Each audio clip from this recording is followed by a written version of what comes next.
എലത്തൂരിലെ ഇന്ധന ചോർച്ചയിൽ അടിയന്തര നടപടി സ്വീകരിക്കാൻ ജില്ലാ കളക്ടർക്ക് നിർദ്ദേശം. മന്ത്രി എ.കെ. ശശീന്ദ്രൻ ജില്ലാ കളക്ടർക്ക് നിർദ്ദേശം നൽകി. HP സംഭരണ കേന്ദ്രത്തിലാണ് ഡീസൽ ചോർച്ചയുണ്ടായത്. HP സംഭരണ കേന്ദ്രത്തിൽ നാളെ പരിശോധന നടത്തും. ഓവർഫ്ലോ മോണിറ്ററിംഗ് സംവിധാനത്തിൽ പാളിച്ചകൾ ഉണ്ടോ എന്നത് പരിശോധിക്കും. സംഭരണ കേന്ദ്രത്തിന് മുന്നിൽ ഡിവൈഎഫ്ഐ പ്രതിഷേധം സംഘടിപ്പിച്ചു. ഇന്ധനം ഓടയിലൂടെ ഒഴുകിയെത്തിയെന്നും ഇത് നിത്യേന സംഭവമാണെന്നും നാട്ടുകാർ പ്രതികരിച്ചു. ഡീസൽ ലീക്കായതാ. പക്ഷേ നിത്യവും ഈ സ്മെല്ല് എപ്പോഴും ഉണ്ടാവും. ഈ പെട്രോളിൻ്റെ സ്മെല്ലാണ് ഇവിടുന്ന് ഉണ്ടാവുക. ഞങ്ങൾ കുറേ പരാതിയൊക്കെ കൊടുത്തതാണ്, പക്ഷെ ആരും ഇന്നിപ്പോൾ ഇവിടെ ഇങ്ങനെ ലീക്കാ വന്നത്. ആൾ വന്ന് നോക്കിയപ്പോഴാണ് ഞങ്ങൾ കാണുന്നത്. അപ്പോൾ ഇവിടെ വന്നപ്പോഴാണ് ഇങ്ങനെ ഒഴുകി പോകുന്നത് നല്ലോണം കാണുന്നത്. അത് അവിടുന്ന് അവർ മുക്കി ഒഴിക്കുന്ന സൗണ്ട് ഇങ്ങനെ കേൾക്കുന്നുണ്ട്, ബക്കറ്റ് കൊണ്ട് മുക്കി ഒഴിക്കുന്ന സൗണ്ട്. അങ്ങനെയാണ് ഇവിടേക്ക് കൂടുതലായി ഒഴുകി ഇങ്ങനെ വരുന്നുണ്ട്. രാവിലെ തുടങ്ങുന്ന സ്മെല്ലാണ്, രാത്രി വരെ ഉണ്ടാവും. വീട്ടിലിരിക്കാൻ പറ്റുന്നില്ല, തലവേദനയായിട്ടും തലക്കൊരു കനം വരിക.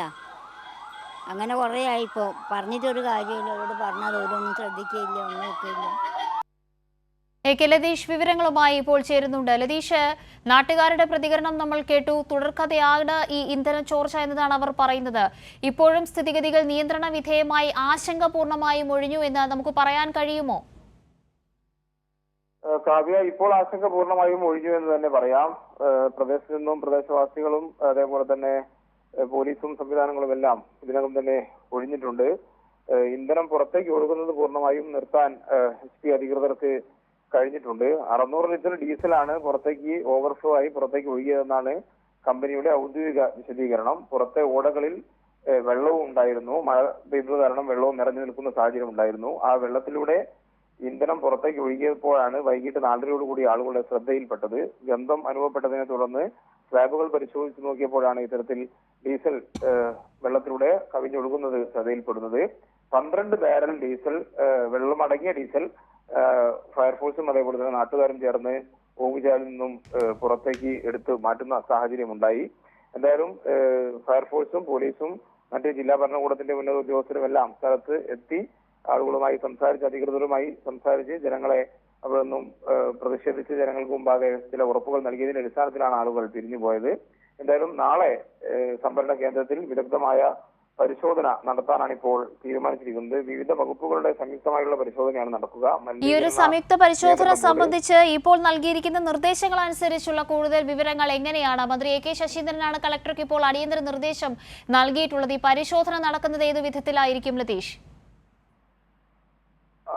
അത് പറഞ്ഞു വരികയായിരുന്നു. മലിനീകരണ നിയന്ത്രണ ബോർഡ്, ഫാക്ടറീസ് ആൻഡ് ബോയിലേഴ്സ്, അതേപോലെ തന്നെ ദുരന്ത നിവാരണ വകുപ്പ്, ആരോഗ്യ വകുപ്പ്, ഈ 4 വകുപ്പുകൾ ചേർന്നുള്ള ഒരു സംയുക്ത പരിശോധനയാണ് ഇപ്പോൾ നാളെ ഉണ്ടാവുക. അടിയന്തരമായി റിപ്പോർട്ട് നൽകാൻ അല്ലെങ്കിൽ അടിയന്തര നടപടികൾ സ്വീകരിക്കാൻ മന്ത്രിയും പല MLA-യുമായ A.K. ശശീന്ദ്രൻ ജില്ലാ കളക്ടർക്ക് ഇതിനകം തന്നെ നിർദ്ദേശം നൽകുകയും ചെയ്തിട്ടുണ്ട്. കാവ്യ.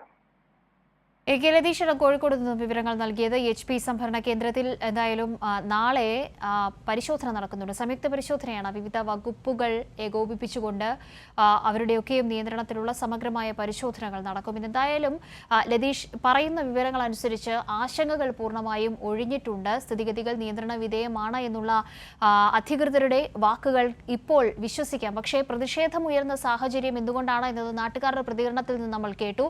തുടർക്കഥയാണ് ഈ ഇന്ധന ചോർച്ച എന്ന് വരുമ്പോൾ അതിന്റെ ഗൗരവം എത്രത്തോളം ഉണ്ട് എന്നതും കൂടി ഉൾക്കൊണ്ടിട്ടാണ് നാളെ പരിശോധന നടക്കുക.